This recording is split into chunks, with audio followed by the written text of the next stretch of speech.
Assalamualaikum warahmatullahi wabarakatuh.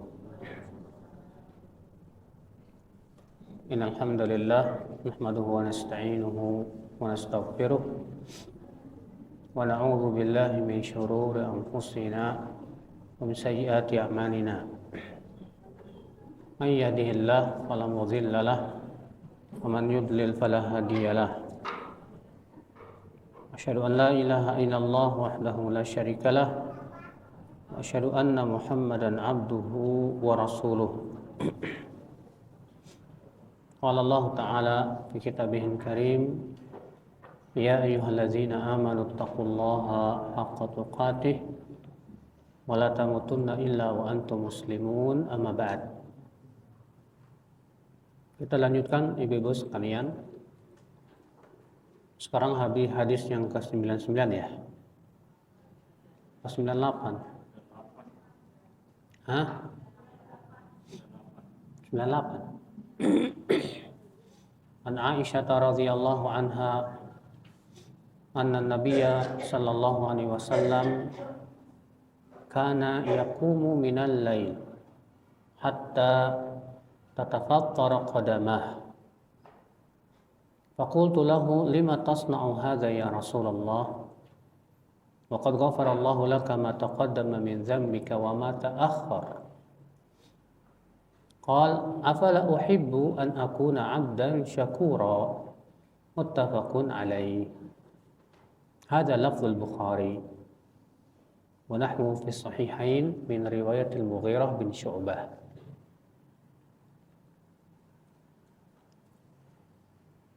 Dari Aisyah, semoga Allah meridainya, bahwasanya Nabi Shallallahu Alaihi Wasallam pernah berdiri sholat malam hingga kakinya itu bengkak.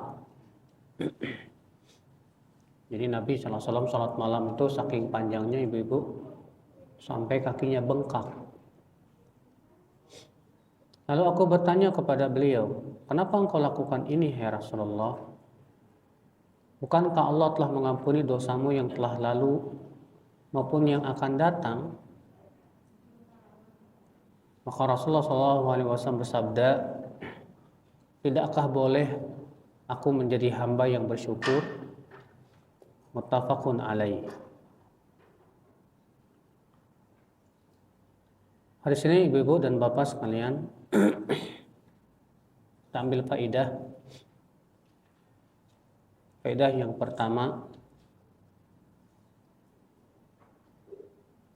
kasratu ijtihadi Rasulullah SAW fi ibadatillah.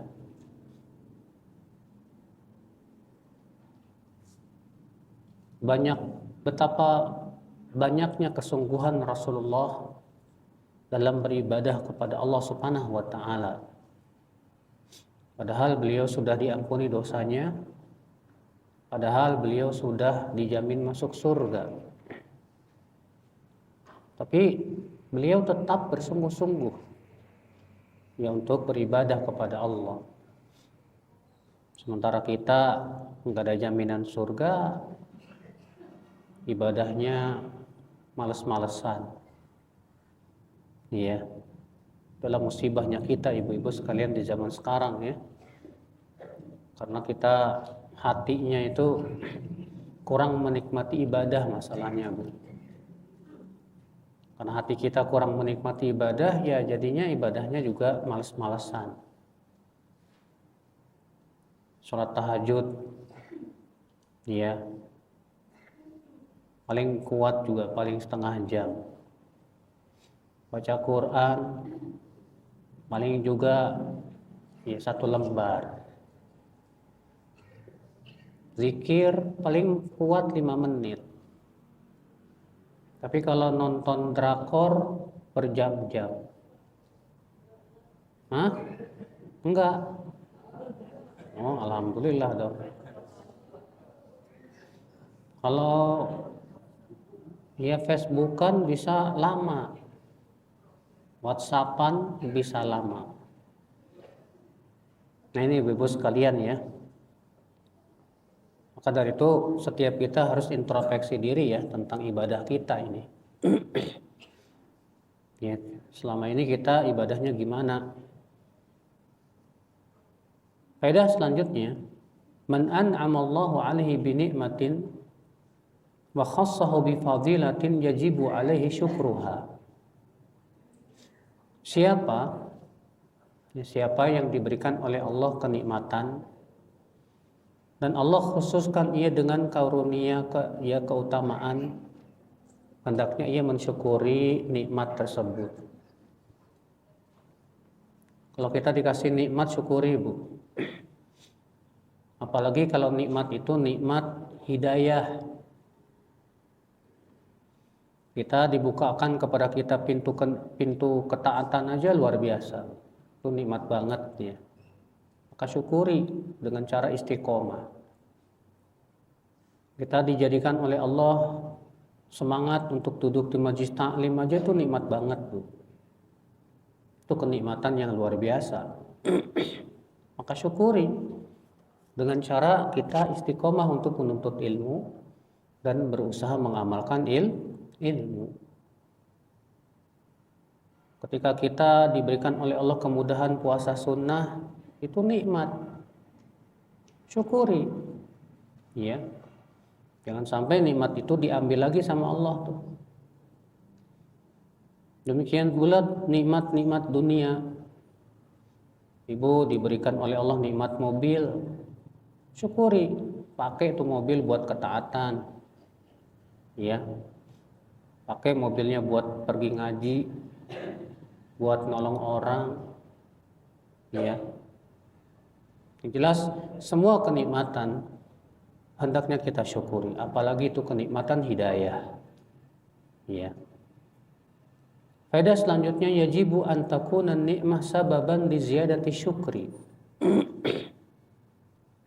Hendaknya nikmat itu semakin menambah syukur kita, bukan semakin malah menambah kufur kita.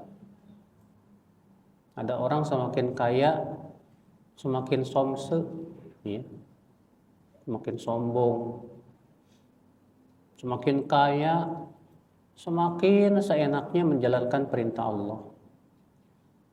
Pakai jilbabnya aja yang tabarruj. Semakin susah diatur sama Allah. Nggak syukur itu.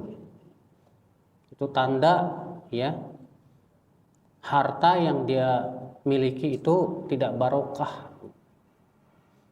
Sebab kalau semakin banyak hartanya, semakin jauh dari Allah, itu artinya harta tersebut, ibu-ibu, hanya akan menjerumuskan ia ke dalam api neraka. Tapi kalau semakin banyak duit, semakin banyak harta, semakin dekat kepada Allah, Masya Allah, Alhamdulillah. Itu tanda kita semakin bersyukur kepada Allah Subhanahu wa Ta'ala. Makanya kita ya introspeksi juga. Selama ini semakin banyak harta, semakin dekat sama Allah enggak? Semakin berterima kasih enggak sama Allah? Atau semakin kaya, semakin kita malah menganggap remeh orang lain. Semakin kita mengikuti hawa nafsu. Itu hati-hati itu ya. Jadi kenikmatan itu bisa menjerumuskan ke neraka, tapi juga bisa memasukkan ke dalam surga. Tinggal pilih yang mana. Hadis 99 an Aisyah radhiyallahu anha annaha qalat kana Rasulullah sallallahu alaihi wasallam idza dakhala al-'ashru ahya al-lail wa ayqadha ahlahu wajadda wa shadda al-mi'zar muttafaqun alaih. Aisyah radhiyallahu anha berkata, Rasulullah SAW kalau masuk 10 akhir bulan Ramadan, kalau sudah tersisa 10 akhir bulan Ramadan, beliau menghidupkan malam-malamnya untuk ibadah, membangunkan keluarganya untuk ibadah, bersungguh-sungguh dan mengencangkan ikat pinggang, maksudnya tidak berjima dengan istrinya. Iya. Atau maknanya juga artinya bersungguh-sungguh dalam ibadah. Lihatlah bagaimana Rasulullah SAW ketika masuk 10 terakhir bulan Ramadan. Kalau kita semakin dekat Lebaran, semakin ramai kemana Bu? Ke mall. Ya, masjidnya tambah melompong, mallnya tambah ramai. Ya. Kalau salafus soleh semakin mendekati Lebaran semakin sungguh-sungguh. Kalau kita semakin kendor. Kalau salafus soleh semakin dekat Ramadan sedih mau ditinggal Ramadan. Sementara kita dari awal Ramadan udah ngitung-ngitung tanggal 20 hari lagi Lebaran. Ya. Allah musta'an. Dari sini kita ambil faedah yang pertama minal hazmi iqtinamul awqatil fadilah bil a'malis salihah. Termasuk bersungguh-sungguh adalah menggunakan waktu-waktu yang utama kita gunakan dengan berbanyak beramal soleh. Waktu yang utama apa? Ini diantaranya 10 akhir bulan Ramadan. Diantaranya apa lagi? 10 awal bulan Dzulhijjah. Di antaranya apa lagi? Ya di hari Jumat. Hari Jumat itu hari yang utama ya, bahkan sebaik-baiknya hari. Coba kita gunakan untuk banyak beribadah. Di waktu malam, di waktu sepertiga malam terakhir juga waktu sangat utama. Coba kita maksimalkan untuk banyak beribadah kepada Allah Subhanahu wa taala. Walaupun itu sesuai kemampuan kita tentunya ya. Faedah selanjutnya yustahabbu ihya'ul lail fi Ramadan wala siyamal ashrul awakhir min. Disunnahkan menghidupkan malam-malam Ramadan terutama 10 terakhir. 10 akhir bulan Ramadan sangat dianjurkan untuk ya menghidupkan malam dengan ibadah. Cuman sayangnya ya, kita ini sholatnya 11 rakaat cepat lagi. 11 rakaat paling di Masjid As-Sunnah berapa jam Pak? 1 jam. Setelah itu ngapain? Bobo. Iya. Kalau di zaman Rasulullah, di zaman para sahabat 11 rakaat itu bisa berjam-jam. Bisa apa? Berjam-jam. Makanya kalau kita habis sholat taraweh, selesai nih, misalnya jam 7:30 udah start taraweh, 8:30 selesai. Boleh nggak saya nyambung lagi Ustadz di rumah sendiri aja sholat 2 rakaat, 2 rakaat, 2 rakaat, 2 rakaat. Silahkan, nggak apa-apa. Yang penting adalah bagaimana kita menghidupkan malam itu dengan banyak apa? Ibadah. Iya. Dan ibadah yang paling utama itu sholat. Nabi bersabda, "I'lamu anna khairu a'malikum as-sholat." Ketahuilah sebaik-baik amal kalian adalah apa? Sholat. Faedah selanjutnya, afdalu sholatil abdi ba'dal fariḍah ma kana fil lail. Sholat sunnah yang paling utama setelah sholat yang paling utama setelah sholat 5 waktu apa? Sholat malam. Sholat malam itu sholat paling utama setelah sholat 5 waktu. Makanya rugi banget ya kalau malam itu kita tidak gunakan untuk sholatnya. Cuma buat bobo aja. Ya sampai azan berkumandang. Sehingga akhirnya telinga kita dikencingi setan. Ya, na'udzubillah. Faedah selanjutnya al-hakim man ja'ala al-khair ya'ummu ahlah. Orang yang bijaksana itu orang yang mengajak keluarganya untuk berbuat kebaikan. Ya jangan cuma sendiri aja, tapi juga ajak dong. Ya, ibu ajak suami ibu ajak anak-anak ibu untuk menghidupkan malam-malam Ramadan. Jangan cuma sebatas mikirin yang penting saya, orang terserah bodoh amat. Itu namanya masa bodoh sama orang lain ya. Kata beliau, orang yang bijak itu orang yang mengajak keluarganya untuk berbuat apa?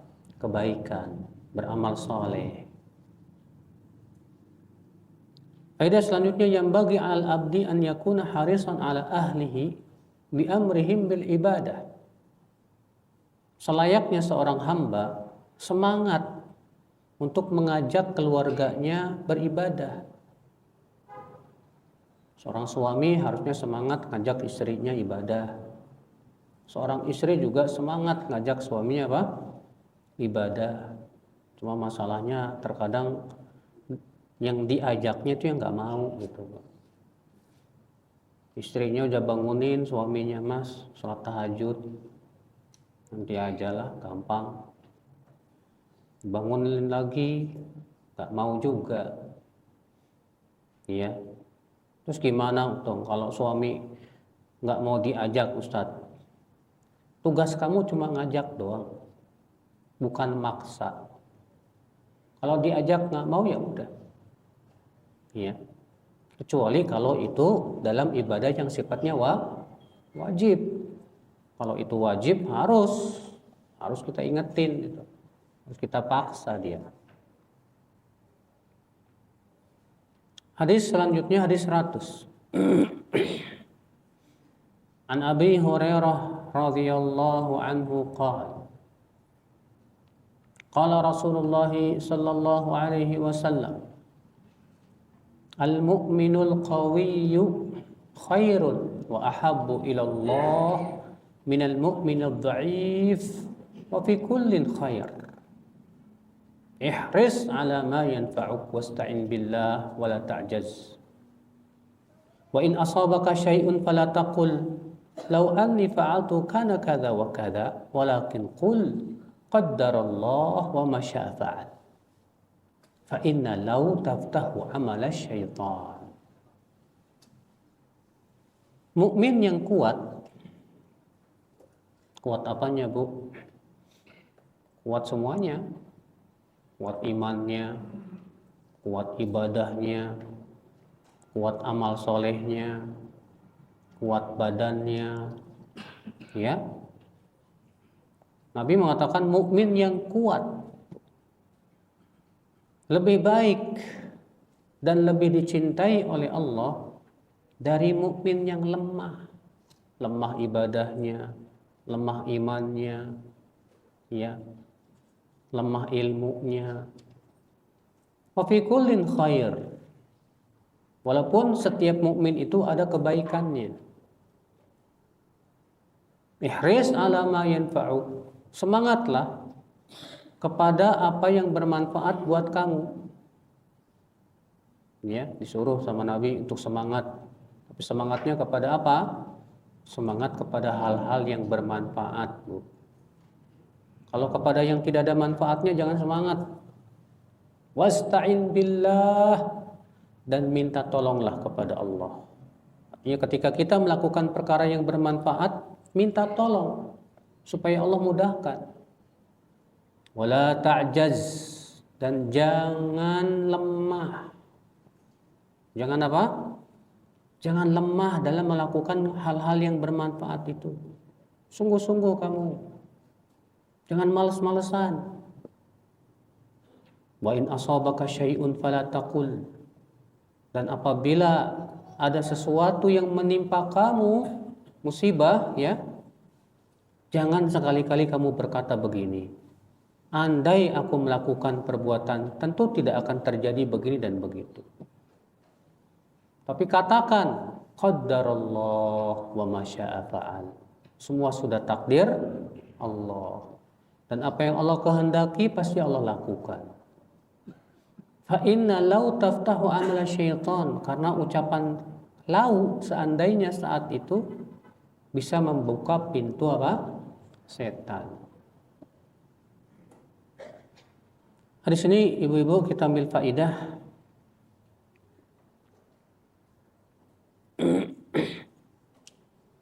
bahwa tafadhulu ahli iman fi imanihim, bahwa orang-orang beriman tubuh bertingkat-tingkat dalam keimanan mereka, ya. Ada yang imannya kuat, ada yang imannya biasa aja, ada yang imannya lemah, ya. Ada juga yang ibadahnya kuat. Sekarang pertanyaannya, kita yang mana nih? Yang imannya kuat atau imannya cepat goyah? Ya. Kalau imannya kuat, sehebat apapun ujian, tetap aja tegar. Kita diuji dengan berbagai macam ujian, kita tetap kuat dan tegar. Dihadapkan kepada maksiat, segera ia tinggalkan. Iya. Tuh, kalau itu imannya kuat seperti itu tuh. Tapi kalau imannya lemah, melehoi. Di depan maksiat lemah. Iya. Kalau imannya lemah, dikasih ujian, kolab imannya. Subhanallah ibu-ibu sekalian, jangan sampai kita termasuk orang-orang yang imannya lemah seperti itu. Faedah selanjutnya, al-imanu qaulun wa amalun yazidu bil ta'ah wa yanqusu bil ma'siyah. Iman itu adalah ucapan dan perbuatan, bertambah dengan ketaatan dan berkurang dengan apa? Kemaksiatan. Kalau kita ingin imannya kuat, berarti kita harus banyak berbuat taat. Kalau kita ingin imannya lemah, silahkan berbuat maksiat, tapi tanggung sendiri adabnya. Iya. Karena maksiat itu sangat melemahkan iman, Ibu. Semakin banyak maksiat, iman kita semakin lemah. Gitu. Makanya lihat tuh, para pelaku maksiat. Mau sholat itu berat banget. Para pelaku maksiat itu lihat, ya, kalau diajak kepada ketaatan, malah ketawa. Bu. Kenapa ya? Karena imannya sudah sangat lemah sekali.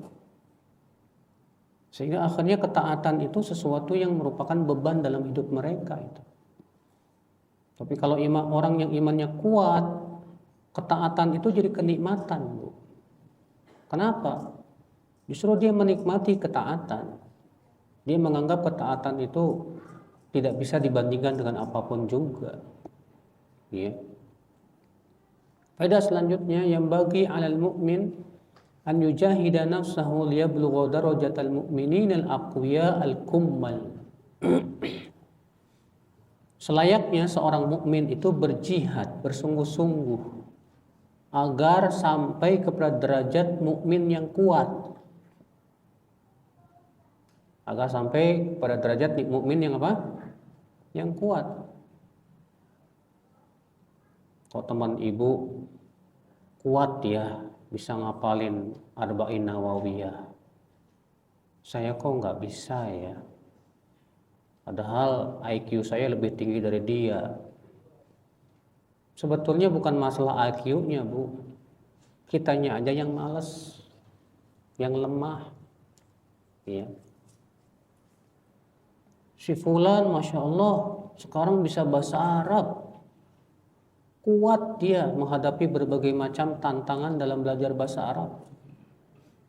Sementara ibu belajar bahasa Arab, baru beberapa pertemuan udah mundur. Pusing ngapalin sorof, palalu palan. Belum lagi belajar nahu. Itu kan menunjukkan kita lemah sebetulnya. Bukan karena kita tidak bisa, cuman masalahnya kita ya mumet dikit udah mundur. Karena lemah azam, lemah tekad kita lemah. Sementara teman kita Masya Allah tekadnya kuat. Walaupun susah, walaupun capek, tetap saja. Karena dia pengen bisa bahasa Arab. Akhirnya berhasil, bisa dia bahasa Arab. Ya.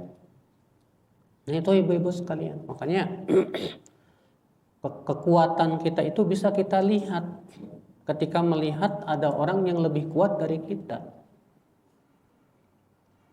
Ya. Faedah selanjutnya al-hathu ala jam'il quwwah al-imaniyah ma'al quwwatil badaniyah. Anjuran untuk mengumpulkan kekuatan iman dengan kekuatan badan. Ya. Imannya diperkuat dengan banyak ketaatan, dengan menuntut ilmu. Badannya diperkuat juga dong dengan olahraga. Ya. Olahraganya apa dong? Bisa nge-gym kek, lari kek, apa kek, yang penting badannya juga kuat. Jangan sampai ya hanya sebatas memperkuat badan aja, imannya melehoi. Badannya sampai kekar, masya Allah mekar, tapi imannya ya lemah sekali. Ini musibah. Ini sifat orang munafik, Bu. Allah menyifati orang munafik seperti itu ya. Wa idza ra'aitahum tu'jibuka ajsaduhum. Kalau kamu melihat orang-orang munafik itu, akan kagumlah kamu melihat badan-badan mereka yang besar-besar, kuat-kuat. Ya, tapi hatinya kosong dari keimanan. Jangan seperti itu, Bu. Ya. Faedah selanjutnya, innal quwwata wad-dha'fa innama huwa binisbati limujahadatin nafsi wal muhafadhah 'ala at-tha'ah wa fi'li ma yanfa'un nas wa daf'i syarr anhum. Parameter kekuatan dan kelemahan itu dengan melihat ya kesungguhan diri kita. Dengan melihat apa? Kesungguhan diri kita dalam menjaga ketaatan, kesungguhan diri kita dalam melakukan perkara yang bermanfaat, demikian pula menolak ya keburukan dari kita, dari mereka, dari manusia. Sampai mana nih kesungguhan kita nih, Bu? Kesungguhan dalam ya beribadah. Coba kita mikir, jangan mikirin orang, gak usah mikirin orang deh, pikir diri sendiri. Kesungguhan kita dalam ibadah gimana? Kesungguhan kita dalam menuntut ilmu gimana? Ya, harus ada itu kesungguhan. Yang satu sama-sama menuntut ilmu, tapi yang satu kalau pulang ke rumah di murojaah pelajarannya, diulang, dicatat lagi baik-baik, ya, dipahami lagi. Wah, ini hebat.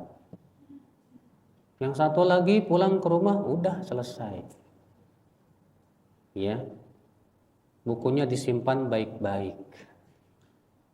Besoknya ke kajian lagi ditanya pelajaran kemarin apa ya, lupa. Nah, kan terlihat perbedaan kesungguhan dalam menuntut ilmu Allah Subhanahu wa taala. Ya. Faedah selanjutnya, yajibu 'alal insan an yahris 'ala ma fihi naf'u wa bi khasatin ma yata'allaqu bi imani. Wajib seorang insan bersemangat kepada apa? Kepada perkara yang bermanfaat buat dirinya, terlebih yang berhubungan dengan imannya itu. Coba ya, kalau kita mau melakukan sesuatu, pikirkan manfaat nggak buat keimanan saya. Kalau nggak ada manfaatnya buat keimanan saya, buat apa? Main game, main gamenya kuat banget sampai berjam-jam. Iya, main game kuat itu terpuji nggak kira-kira apa, Bu? Ini hebat ya main gamenya sampai berjam-jam, kuat banget. Kira-kira seperti ini terpuji apa tercela, Bu? Tercela.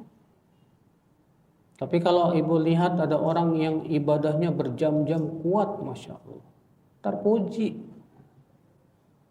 Ya, ada orang yang kalau baca buku bisa kuat berjam-jam, Bu. Tercela apa terpuji? Terpuji. Ya. Yang satu lagi kalau ngobrol kuat berjam-jam. sampai semalam suntuk bisa ngobrol loh, ngalor ngidul. Kira-kira ini terpuji apa tercela? Tercela, bukan terpuji. Makanya lihat ya, kekuatan kita selama ini untuk apa? Untuk manfaat iman kita atau bagaimana?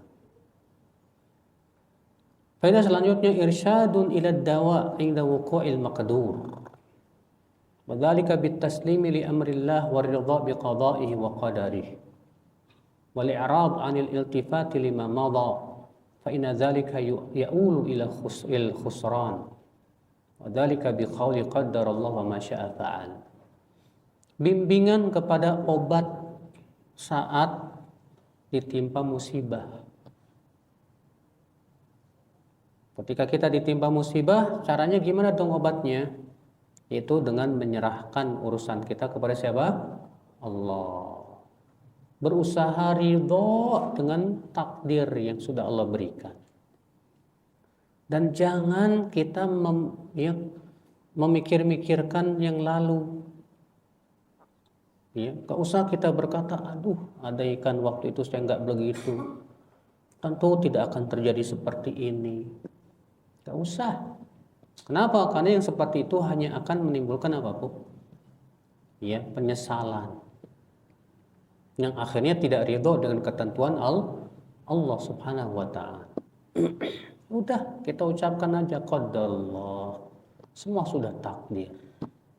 Wa ma syaa fa'al. Ya. Apa yang Allah kehendaki terjadi pasti Allah lakukan, pasti terjadi. Ya udah.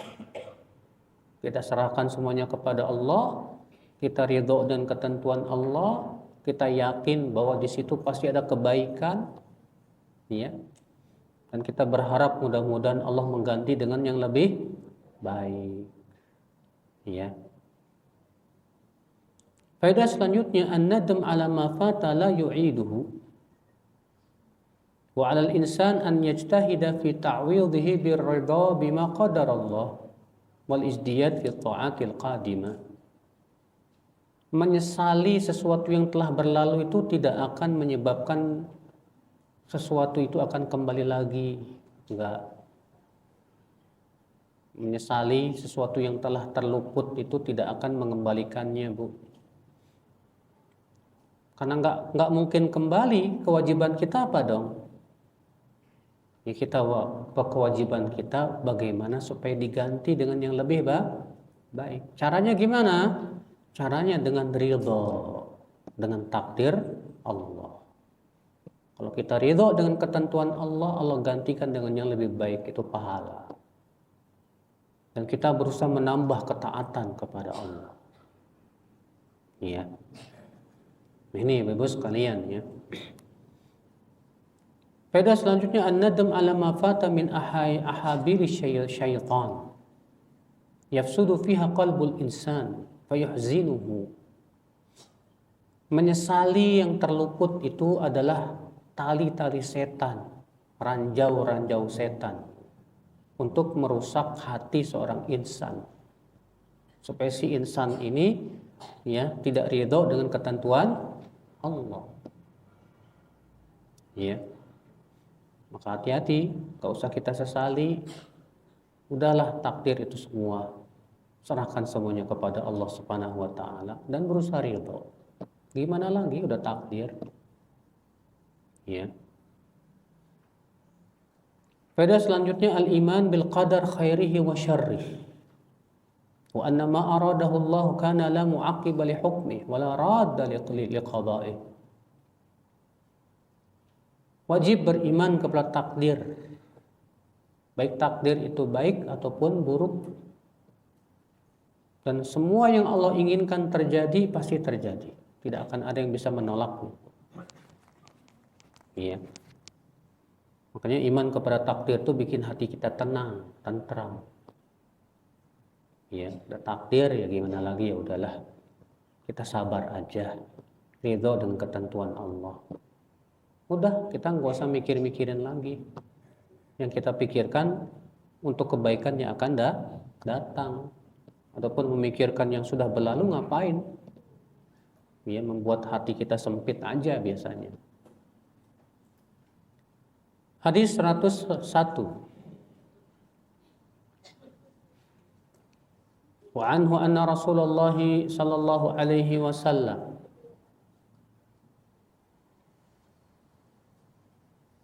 dan darinya, itu dari Abu Hurairah, bahwasanya Rasulullah sallallahu alaihi wasallam bersabda, hujibatin naru bisyahawat wa hujibatil jannatu bil makarih, muttafaqun alaih. Wa fi riwayatil li Muslim huffat.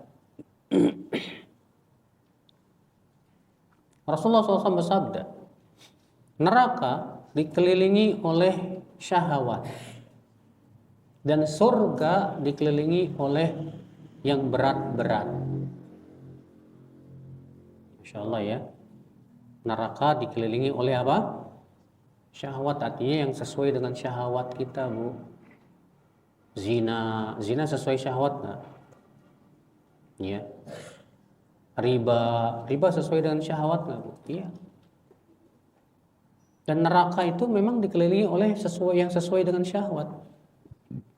Tapi surga dikelilingi oleh sesuatu yang tidak disukai oleh syahwat kita, Bu. Mau sholat berat karena tidak sesuai dengan syahwat. Ya. Mau zakat berat karena harus mengeluarkan sebagian harta yang kita cintai. Mau pergi haji berat karena harus mengeluarkan duit. Udah gitu capek. Ya. Makanya bisa jadi ibu-ibu yang berumroh, ya, lebih besar pahalanya dari pembimbingnya, Bu. Kenapa? Ibu mengeluarkan duit demi untuk bisa beribadah. Kalau pembimbingnya biasanya gratis, udah gitu kasih duit lagi. Iya. Sehingga tidak murni niatnya untuk berumroh. Tapi ada niat yang kedua, pengen dapat fulus. Ya, bisa jadi yang pembimbingnya pahalanya kurang. Karena tidak 100% murni untuk mau melakukan ibadah umroh dan tidak banyak keluar duit. Sementara yang benar-benar keluar duit, dia harus melawan rasa cinta dia kepada duit, dia keluarkan semuanya demi untuk bisa beribadah kepada Allah di haji dan umroh. Iya. Nah, ibu-ibu sekalian. Dari hadis ini kita ambil faidah, ibu-ibu sekalian. Faidah yang pertama, sababul wuqu' fi syahawat huwa tazinu syaitan al-munkar wal qabih hatta tarahu an-nafsu hasanan fatamilu ilaihi. Sebab seseorang jatuh kepada syahwat apa? Karena setan menghias-hiaskan kemungkaran. Sehingga kita melihatnya itu seakan-akan bagus dan indah gitu. Sehingga jiwa kita condong kepada maksiat. Nauzubillah. Sallallahu salamata wal afiyah. Faedah selanjutnya, qad takrahun nafsu asya'a wa fiha khairun katsir. Kadang jiwa kita itu tidak menyukai sesuatu padahal disitulah kebaikannya banyak banget. Makanya Allah berfirman apa? Wa asa an takrahu syai'an wa huwa khairul lakum wa asa an tuhibbu syai'an wa huwa syarrul lakum wallahu ya'lamu wa antum la ta'lamun. Boleh jadi kamu tidak menyukai sesuatu, ternyata itu baik buat kamu.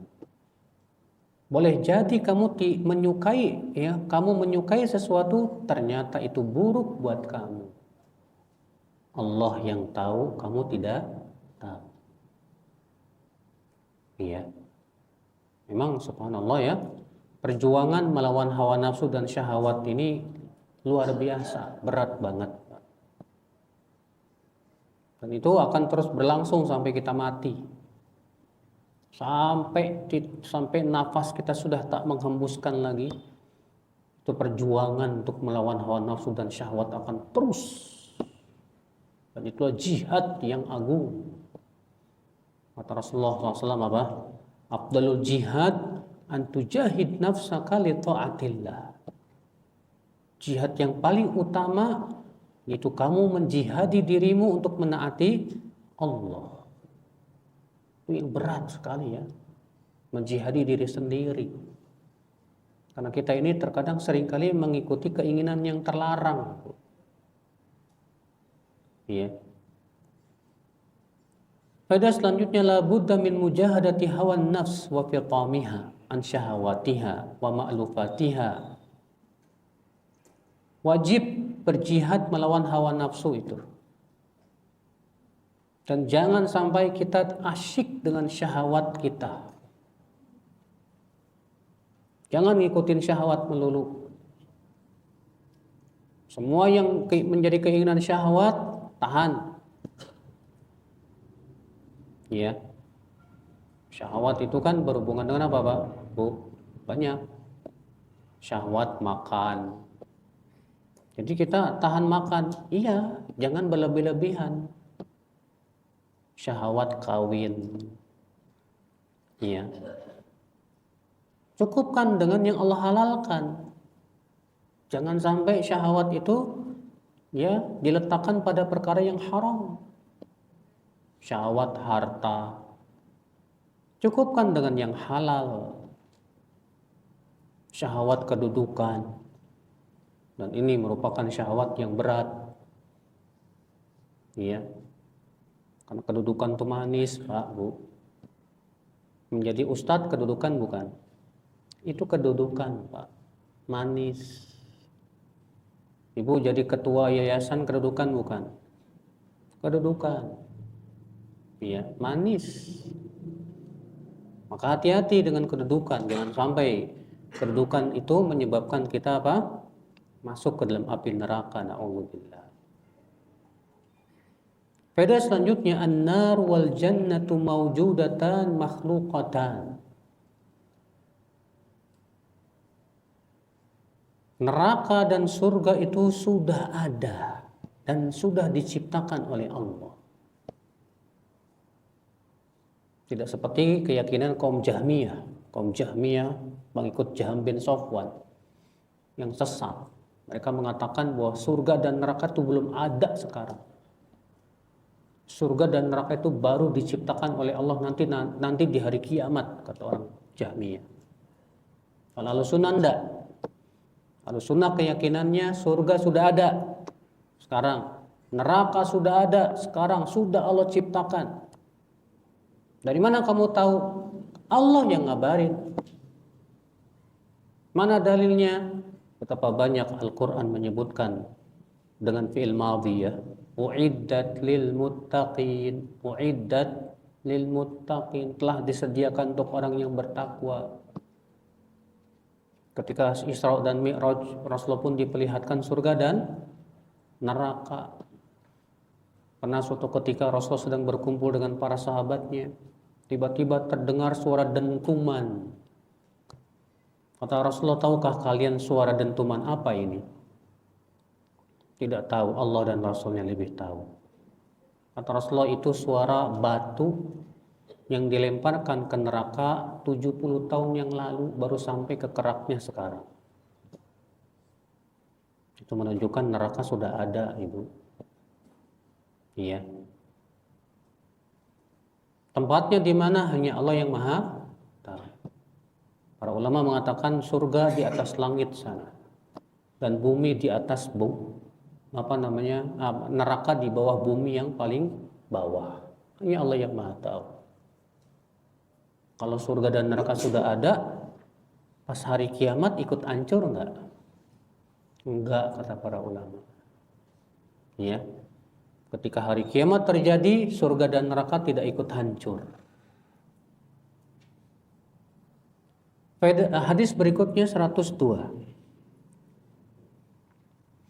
An Abi Abdullah Hudzaifah ibn al-Yaman radhiyallahu anhuma qala Shallaitu ma'an Nabi sallallahu alaihi wasallam dzata lailatin faftataha al-Baqarah faqultu yarka' 'inda al-mi'ah thumma madha faqultu yusalli biha fi raq'ah famadha faqultu yarka'u biha thumma iftataha an-nisa faqara'aha thumma iftataha Ali Imran faqara'aha yaqra'u mutarassilan idza marra bi ayatin fiha tasbih sabbah wa idza marra bi su'alin sa'al wa idza marra bi ta'awudhin ta'awwad thumma raka' faja'ala yaqul subhana rabbiyal azim wa kana ruku'uhu nahwan min qiyamihi thumma qala sami'allahu liman hamidah rabbana lakal hamdu thumma qama qiyaman tawilan qariban mimma raka' thumma sajada faqala subhana rabbiyal a'la fakana sujuduhu qariban min qiyamihi rawahu Muslimun. Dari Abu Abdullah Hudzaifah ibn al-Yaman, semoga Allah meridainya, ia berkata, aku pernah sholat bersama Nabi SAW suatu malam. Maka beliau membuka dengan surat Al-Baqarah. Lalu aku bergumam di hatiku, sepertinya Rasulullah akan ruku setelah 100 ayat. Ternyata Rasulullah terus saja baca. Lalu aku bergumam sepertinya Rasulullah akan membaca Al-Baqarah dalam satu rakaat. Ternyata Rasulullah terus saja membaca. Lalu aku berkata, sepertinya beliau akan ruku. Ternyata beliau malah melanjutkan dengan surat An-Nisa sampai selesai. Kemudian melanjutkan dengan surat Ali Imran sampai selesai. Dan beliau membacanya dengan tartil.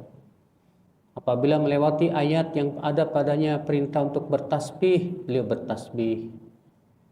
Apabila melewati ayat yang disuruh untuk meminta, beliau meminta. Apabila melewati ayat yang di situ disuruh meminta perlindungan, beliau meminta perlindungan. Kemudian beliau pun ruku, lalu mengucapkan Subhana Rabbiyal Azim. Dan rukunya sama hampir panjangnya dengan berdirinya. Kemudian berdiri mengucapkan Sami Allahu liman hamidah Rabbana lakal hamdu. Lalu beliau berdiri dengan panjangnya hampir sama dengan rukunya. Kemudian sujud dan mengucapkan Subhana Rabbiyal A'la. Dan sujudnya juga panjang sekali, hampir sama dengan berdirinya. Diriwayatkan Muslim. Masya Allah. Siapa yang pernah sholat kayak gini? Ampun, Bu. Bayangkan dalam satu rakaat Rasulullah membaca apa? Al-Baqarah, lanjut An-Nisa, terus Ali Imran. Berapa juz tuh? 6 juz. Ya. Masya Allah. Udah gitu rukunya panjangnya hampir sama lagi. Iktidalnya hampir sama dengan rukunya. Sujudnya hampir sama dengan berdirinya. Ya Allah, ya Rabbi. Kalau diperkirakan ini 2 rakaat aja ya. Bisa 4 jam lebih, Pak. Ya. Luar biasa.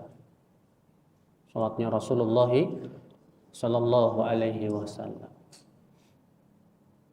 Terus kita gimana Ustadz? Gak bisa nyontoh Rasul dong.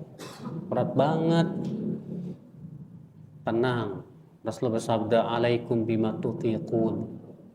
Hendaklah kalian lakukan sesuai dengan kemampuan. Iya.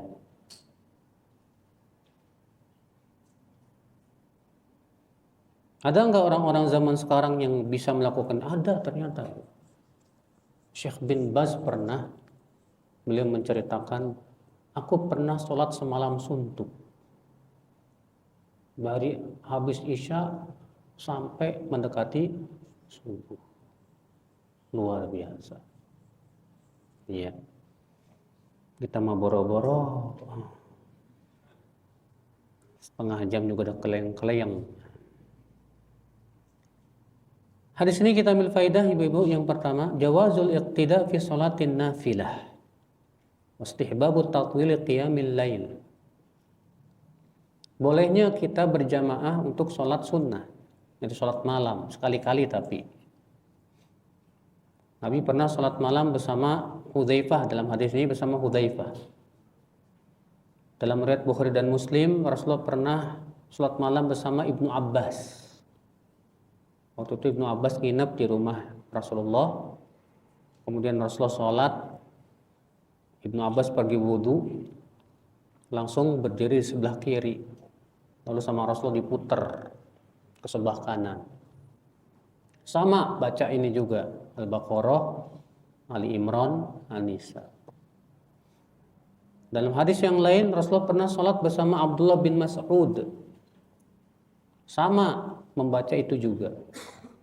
Namun Ibnu Mas'ud berkata, hatta hamamtu bi amil su.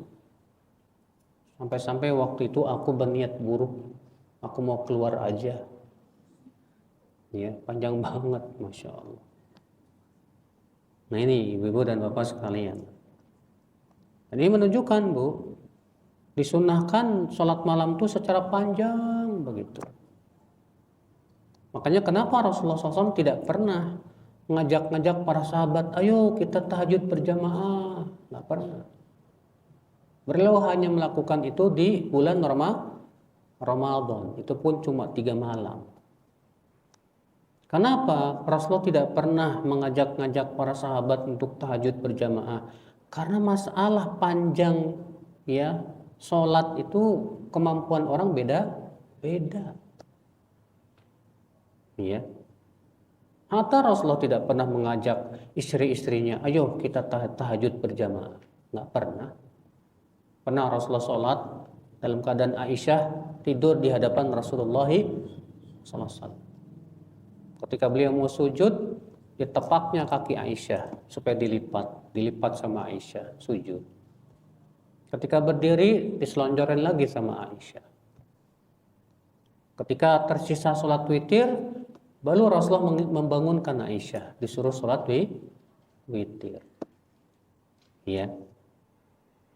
Kenapa Rasulullah tidak pernah mengajak tahajud berjamaah dengan istri-istrinya? Juga karena masalah ini, Bu.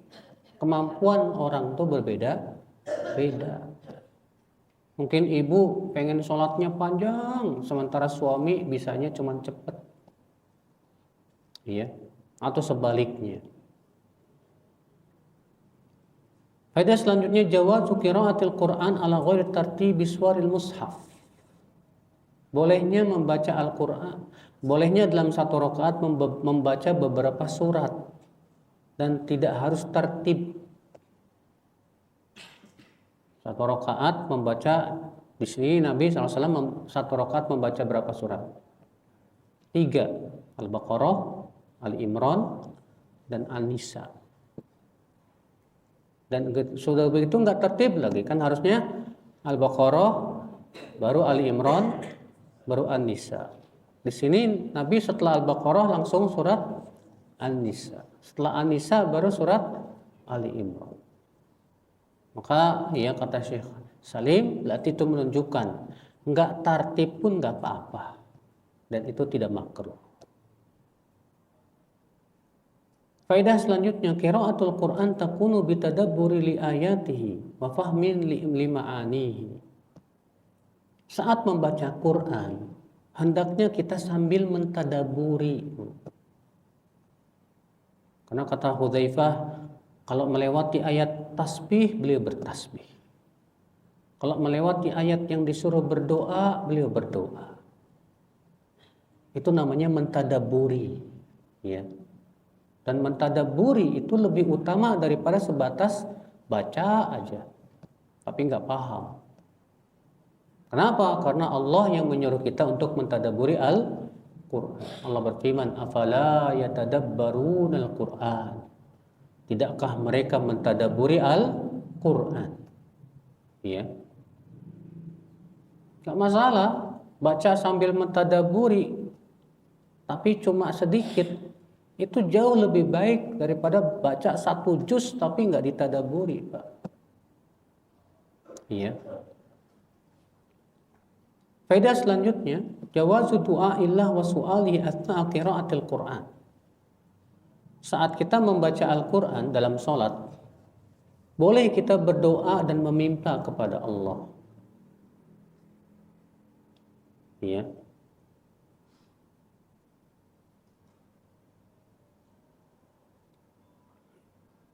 Faedah selanjutnya, ja'lut ta'zim fir ruku' wal a'la lis sujud. Saat ruku kita membaca subhana rabbiyal azim. Dan saat sujud kita membaca apa? Subhana rabbiyal a'la. Subhana rabbiyal azim artinya apa? Maha suci Allah, Rabbku yang maha agung. Kalau subhana rabbiyal a'la, maha suci Allah, Rabbku yang maha tinggi. Ya. Kenapa ketika ruku menggunakan kata al-azim? Karena ruku itu menunjukkan kepada pengagungan. Makanya kita tidak boleh ruku kepada selain Allah. Ya. Sujud lebih mengagungkan lagi, Bu. Sujud lebih mengagungkan lagi. Makanya sujud dan ruku hanya milik siapa? Allah. Ada seorang laki-laki datang kepada Rasulullah, ya Rasulullah, idza laqiya ahaduna akhahu ya fahal yanhanilah. Kalau seseorang dari kami bertemu dengan temannya, bolehkah ia merunduk? Yanhani. Kata Rasulullah, la, tidak boleh. Kalau orang Jepang kan kalau ketemu temannya kan merunduk, itu ruku. Haram dalam Islam. Kenapa? Karena ruku hanya milik Allah, hanya untuk Allah. Nah, ketika ruku mengucapkan subhana rabbil azim. Ketika sujud kita ucapkan subhana rabbiyal a'la. Dan ini memberikan kepada kita 2 faidah. Kenapa subhana rabbiyal a'la saat sujud? Faidah yang pertama, untuk menghilangkan kesan seakan Allah itu berada di bawah. Padahal Allah maha tinggi berada di atas arasy-Nya. Ya. Yang kedua, bahwa a'la lebih agung daripada ta'zim. Maka sujud lebih agung ketawaduannya kepada Allah daripada sebatas apa? Ruku. Maka kita ucapkan subhana rabbiyal a'la. Ya. Faedah selanjutnya, jawaz an yakunal qiyam war ruku' was sujud mutaqaribah fit taswiyah. Bahwa yang sunnah itu berdiri, ruku, sujud panjangnya hampir sama. Tapi berdiri lebih panjang daripada ruku. Ruku lebih panjang daripada sujud. Kebiasaan Rasulullah memang gitu. Rukunya beliau ya hampir sama dengan berdirinya. Sujudnya beliau hampir sama dengan apa? Rukunya. Itu kebiasaan Rasulullah sallallahu alaihi wasallam. Faedah selanjutnya, asma'u suwaril Qur'an ma'lumah lis-sahabah fi zamanir Rasul sallallahu alaihi wasallam. Bahwa nama-nama surat-surat Al-Quran itu diketahui oleh para sahabat di zaman Rasulullah. Nah, pemberian nama surat itu sifatnya tauqifiyah. Ya, sifatnya apa? Tauqifiyah.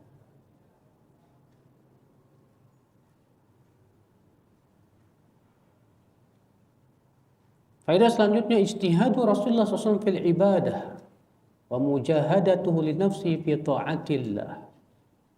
Kesungguhan Rasulullah SAW dalam ibadah, dan beliau menjihadi dirinya untuk menaati Allah Subhanahu wa ta'ala. Masya Allah. Maka kita pun berusaha demikian ya. Walaupun semuanya sesuai dengan kemampuan. Sebab kalau kita paksain, melebihi kemampuan kita, ya biasanya sih cepat futurnya, ya. Yang diperintahkan oleh Rasulullah SAW itu adalah sesuai dengan kemampuan masing-masing. Hadis berikutnya 103.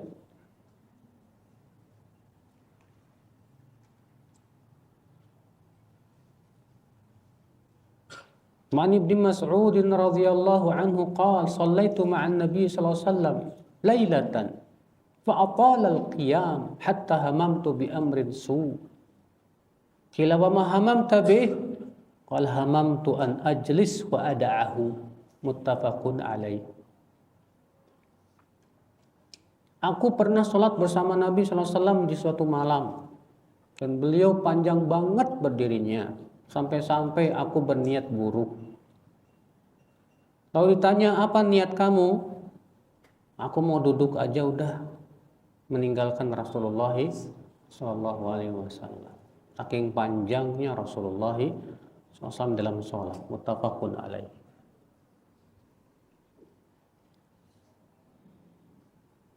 Di sini menunjukkan ibu-ibu yang pertama ikhtiyarun Nabi SAW tatwila sholatil lail.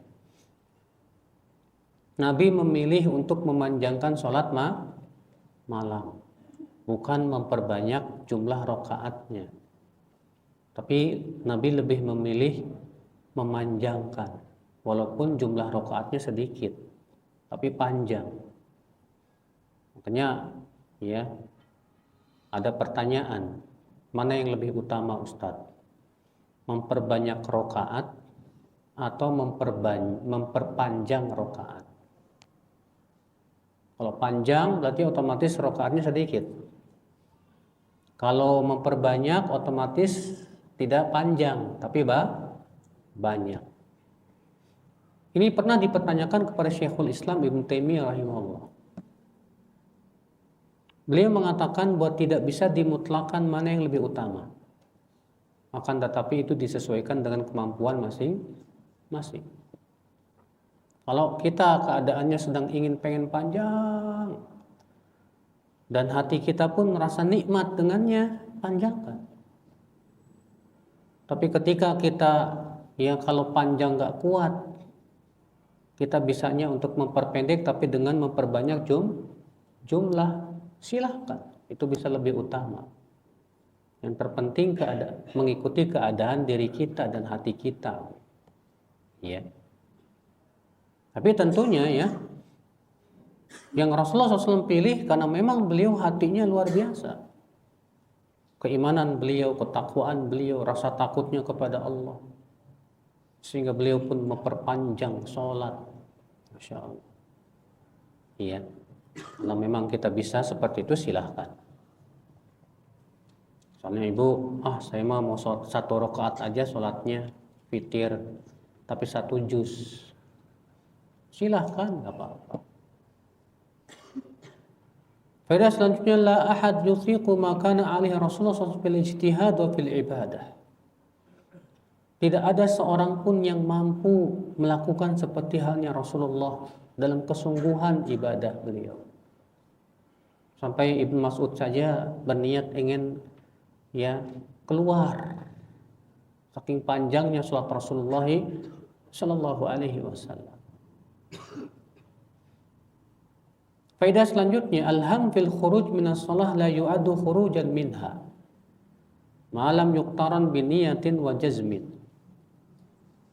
Sebatas berkeinginan untuk keluar dari sholat itu tidak berpengaruh, kecuali kalau sudah berbentuk niat yang kuat. Adapun sebatas keinginan saja, karena Ibnu Mas'ud juga berkeinginan pengen keluar, tapi nggak sampai kepada niat, maka itu tidak berpengaruh, tidak membatalkan ibadah. Faedah selanjutnya, mukhalafatul imam fi af'alihi ma'dudatun fil amali sayyi. Menyelisihi imam dalam perbuatannya itu termasuk amalan yang buruk. Menyelisihi imam dalam perbuatannya termasuk amalan yang apa? Yang buruk. Namun pernah Bu, Ada sahabat yang keluar dari sholat gara-gara imamnya panjang banget.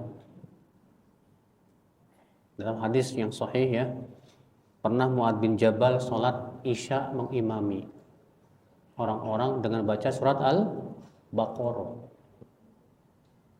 Pokoknya ada imam, ada makmumnya keluar sholat sendiri. Rupanya Mu'adz bin Jabal menuduh dia munafik. Itu orang munafik itu. Rupanya orang ini nggak terima dituduh munafik. Keesokan harinya datanglah kepada Rasulullah SAW. Ternyata Mu'adz bin Jabal ada di sampingnya Rasulullah. Maka ia pun melapor ke Rasulullah tentang kejadian tadi malam. Melihat itu Rasulullah marah kepada Mu'adz bin Jabal. Afatan anta ya Mu'adz? Apakah kamu hendak memfitnah manusia hai Mu'adz? Ya. Jadi itu menunjukkan ya, kalau untuk sholat berjamaah seorang imam jangan terlalu panjang. Tapi kalau untuk sholat sendirian, sholat malam silahkan panjang sepanjang-panjangnya. Ya.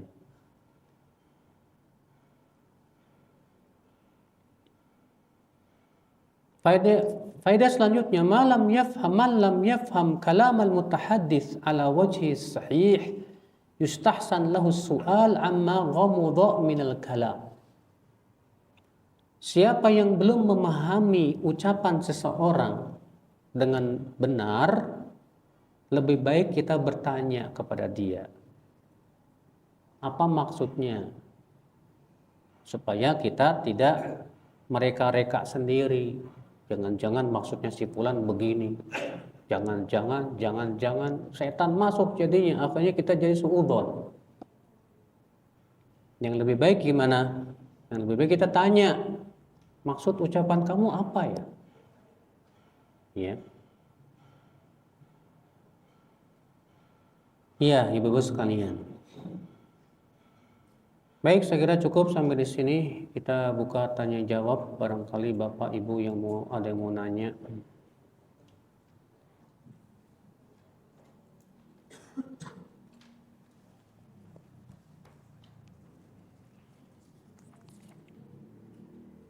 Apakah nazar dapat merubah takdir? Enggak. Nazar tidak bisa merubah takdir. Kalau ibu bernazar, kalau saya sembuh, saya mau puasa 3 hari. Ya, apakah dengan nazar penyakit ibu bisa sembuh? Enggak. Jadi nazar tidak mengubah takdir sama sekali ya. Apa maksud dari hadis yang mengatakan bahwa doa dapat merubah takdir? Maksudnya sama seperti bapak ibu lapar. Kalau ibu bapak lapar ngapain? Cari makan. Setelah makan kenyang. Ketika lapar takdir nggak? Takdir. Kemudian kita lawan dengan cara cari makan. Ketika sudah makan kenyang takdir nggak? Takdir. Sama halnya, nggak ada bedanya. Ya. Apa hukumnya membicarakan kekurangan atau dosa seseorang tanpa menyebut nama pelakunya, Ustadz, supaya diambil pelajaran atau ibrahnya? Kalau kita menceritakan, Bu, Pak, dosa seseorang dan orang-orang tahu siapa pelakunya, lebih baik jangan. Iya. Tapi kalau orang-orang nggak tahu siapa pelakunya, maka silahkan. Iya. Kecuali kalau orang yang melakukan perbuatan maksiat tadi terang-terangan, maka pada waktu itu nggak masalah disebut namanya juga. Karena Rasulullah bersabda, kullu ummati mu'afan illal mujahirin. Semua umatku tuh dimaafkan kecuali orang yang terang-terangan. Ya. sejauh mana istri boleh memaksa suami mengajak umroh. Karena umroh pertama istri tanpa mahram dan suami waktu muda sudah pernah umroh. Beliau tidak mau meskipun mau dibayarin. Alasannya dalam setahun sekali saja beliau tidak mengunjungi ibunya di luar daerah dan katanya ini yang wajib saja belum bisa saya lakukan. Masa saya mau umroh lagi? Bagaimana seharusnya sikap istri? Oh, kalau gitu ajak ke ibunya. Kalau gitu saya ajak untuk ke rumah ibu. Kamu seorang anak harus berbakti sama orang tua. Umroh dengan berbakti kepada orang tua lebih wajib mana? Ya, apalagi dia sudah pernah umroh, berarti sudah tidak ada kewajiban lagi untuk umroh. Umroh sunnah, berbakti kepada orang tua apa? Wajib. Berarti kamu ajak itu suami kamu untuk datang ke rumah ibunya.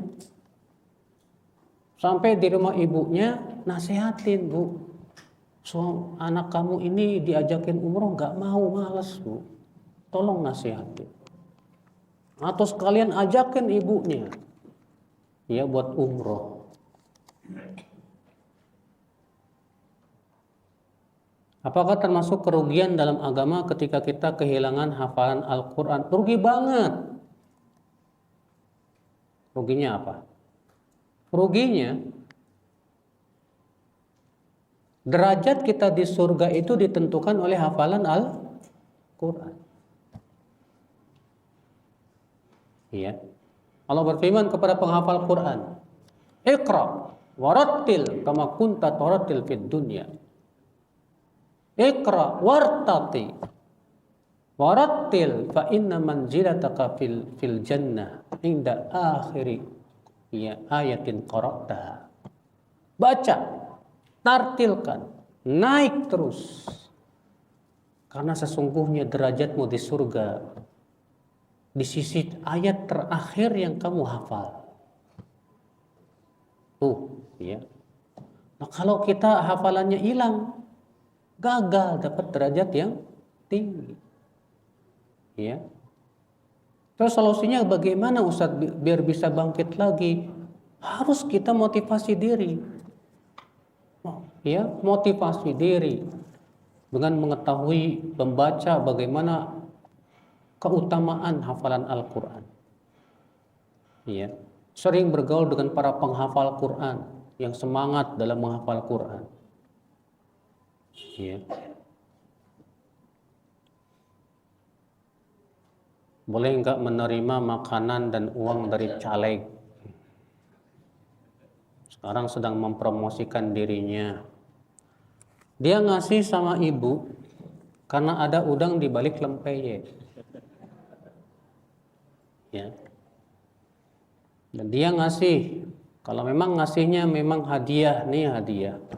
Tapi dia tidak mewajibkan, harus memilih dirinya. Itu sebatas hadiah, ya sebetulnya halal-halal saja. Boleh kita terima, nggak masalah. Ya. Tapi kalau misalnya ibu khawatir ada minta balasan dia dari kita, kemudian kita tidak terima, itu nggak masalah juga.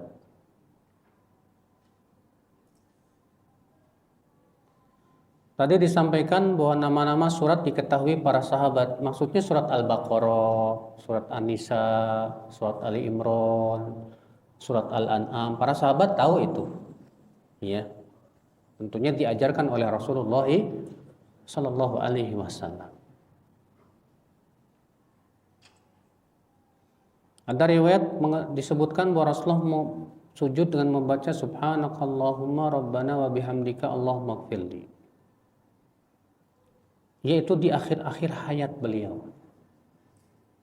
Ketika Allah turunkan firman-Nya surat Idza jaa nasrullahi wal fath wa ra'aitan nasa yadkhuluna fi dinillahi afwaja fasabbih bihamdi rabbika wastaghfir innahu kana tawwab. Semenjak itu Rasulullah memperbanyak ucapan itu sampai akhir hayatnya. Jadi gimana dong? Boleh. Ya. Terkadang baca itu, terkadang baca ini.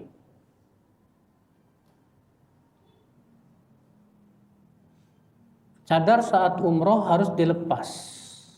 Apakah bisa diganti dengan selendang tipis sehingga masih bisa melihat untuk menutup muka? Dulu para sahabiat, Bu, ketika haji dan lewat laki-laki yang bukan mahram, maka kerudungnya ditarik. Ketika mereka telah lewat, maka dibuka lagi. Iya. Sehingga sebagian ulama di zaman ini beristimbat, berarti boleh ya menutup sesuatu wajah kalau supaya tidak terlihat oleh laki-laki yang bukan mahram, tapi dengan kain yang ditarik dari atas.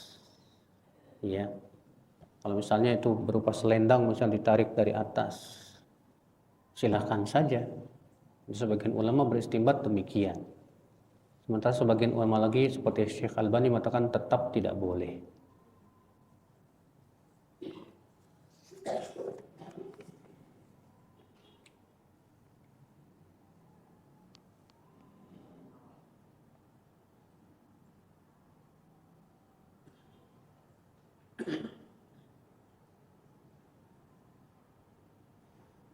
Jika tinggal di daerah yang tidak ada bank dekat, jadi harus titip ke orang yang mau ke bank, tapi dikenakan transaksi 10.000 per transaksinya. Boleh nggak Ustadz? Karena jarak desa ke bank butuh waktu yang lama. Itu namanya jual beli jasa. Dia jasa pergi ke bank. Ya Pak, saya mau dong, tapi ada jasanya Bu, 10.000. Jual beli jasa boleh nggak? Boleh. Salat tahajud, qiyamul lail, jika membaca surat panjang-panjang, bolehkah sambil memegang Al-Quran, Ustaz? Yang lebih utama sih tidak. Tapi kalau memang hafalanku kita dikit, boleh.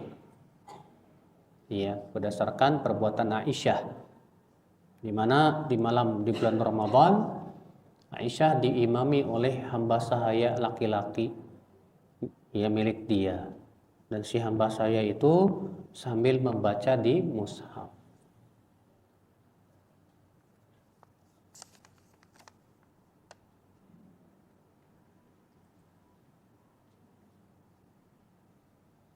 Bagaimana dengan sholat malam hanya 2 rakaat saja Ustadz, tapi doanya yang diperlama bahkan sampai menjelang subuh. Kita katakan Bu, sebaik-baik amal itu sholat, dan kita memperbanyak doa saat sujud sehingga tergabung semuanya. Ya. Jadi yang terbaik bagaimana? Mengikuti contoh Rasulullah Shallallahu Alaihi Wasallam. Kakak kami seorang laki-laki pernah terlontar perkataan darinya bahwa jika nanti pembagian warisan dibagi rata saja. Ini namanya menentang syariat. Allah menyuruh laki-laki dan wanita 2 kali lipat perempuan. Ini disuruh bagi rata saja. Seakan-akan dia tidak ridho dengan aturan Allah. Ya. Bagi sesuai dengan syariat. Dan kalau si laki-laki mau ngasih bagiannya kepada perempuan, silakan setelah pembagian. Dibagi rata sesuai syariat, laki-laki 2 kali perempuan. Terus setelah dibagi, si laki-laki mau ngasih, udahlah nggak apa-apa nih buat kamu. Ya itu terserah, karena itu sudah jadi milik dia. Ya.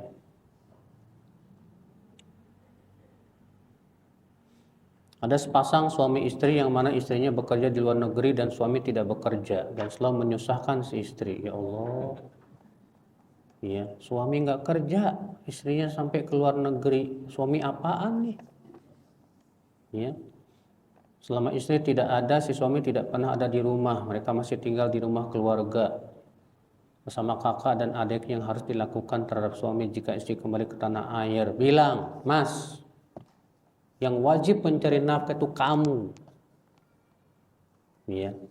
Perempuan tidak ada kewajiban mencari nafkah.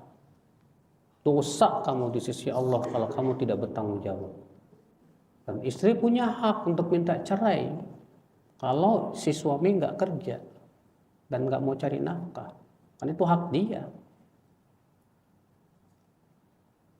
Bolehkah sholat witir dilakukan sesudah sholat isya? Boleh, nggak apa-apa.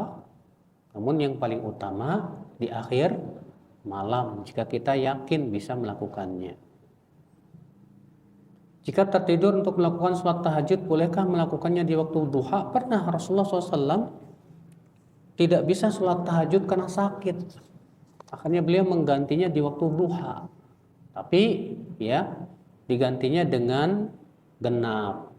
Kalau 11 rakaat maka menjadi 12 rakaat.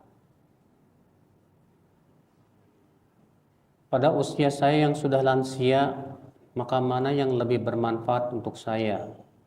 Belajar tahsin atau belajar tafsir, Ustadz? Nggak bisa digabungin. Biasanya kalau udah lansia waktunya lebih banyak loh. Kan ada waktu untuk tahsin, waktu untuk apa? Tafsir. Bagi waktunya. Saat berdoa minta sama Allah.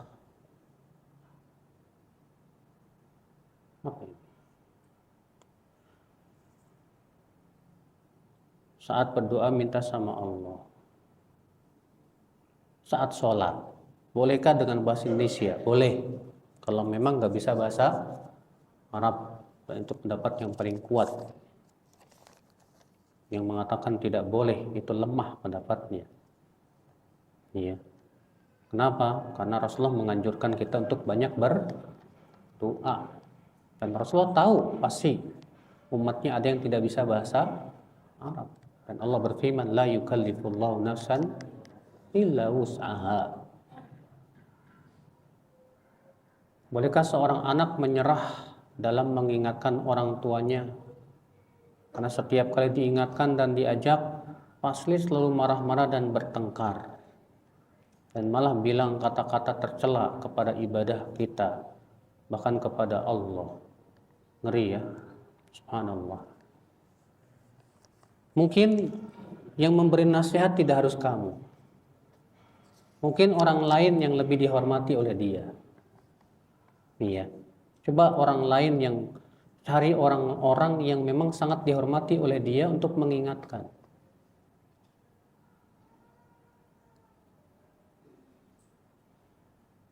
Yang dibilang mimpi karena wahyu itu seperti apa? Itu khusus para nabi.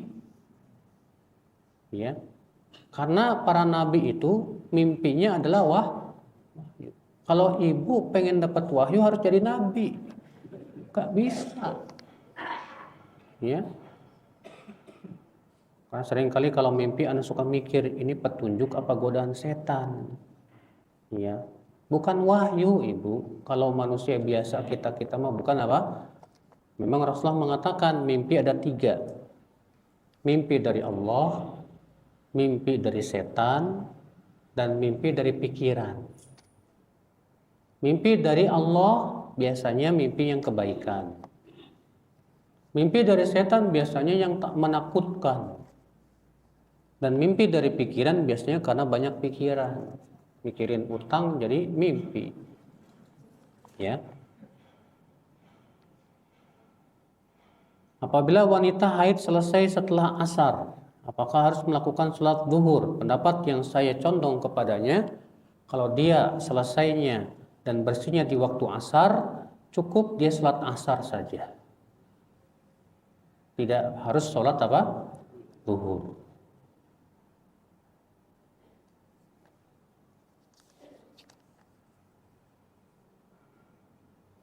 Suami dari cucu, apakah bisa jadi menjadi mahram bagi si nenek? Iya. Karena cucu itu termasuk anak. Iya. Cucu termasuk anak.